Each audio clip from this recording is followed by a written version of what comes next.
சிவாஜி கணேசன் அவர்கள் நடித்த ஒரு திரைப்படம் எம்ஜிஆருடைய பாடலோடு திரையிடப்பட்ட சம்பவம் எப்போ எங்கே நடந்ததுன்னு தெரியுமா உங்களுக்கு? சென்னையில் நடந்த ஒரு திரையரங்கு விழாவில் பேசின எம்ஜிஆர் தம்பி சிவாஜி கணேசன் சென்னையில் கட்டியிருக்க மாதிரியே ஒரு தியேட்டரை அவர் சொந்த ஊர்லேயும் கட்டணும் அப்படின்னு கேட்டுக்கிட்டார். அதன்படியே பின்னால் தஞ்சாவூரில் கமலா சாந்தின்னு இரட்டை திரையரங்குகளை கட்டினார் சிவாஜி. வேலையெல்லாம் முடிஞ்சு திறப்பு விழாவுக்கு தயாரான பிறகும் மாவட்ட நிர்வாகம் அதற்கு அனுமதி தராமல் இழுத்தடிச்சது.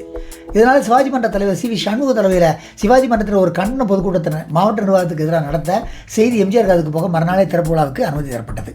திறப்பு விழாவை ரொம்ப பிரமாண்டமாக நடத்தணும் விரும்பின சிவாஜி முதலமைச்சர் எம்ஜிஆர் கையாலேயே திரையரங்களை திறக்கணும் அப்படின்னு விரும்பினார். அதன்படி எம்ஜிஆர் திறந்து வைத்து அதில் சாந்தி தியேட்டரில் சிவாஜி நடித்த வாழ்க்கை திரைப்படத்தை பார்க்கறதுக்காக முடிவு செய்கிறார்.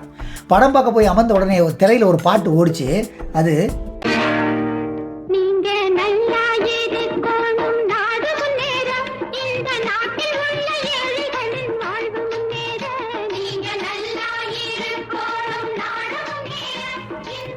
நெகிழ்ந்து போய் சிவாஜியை கட்டி அணைச்சிக்கிட்டாராம் எம்ஜிஆர்.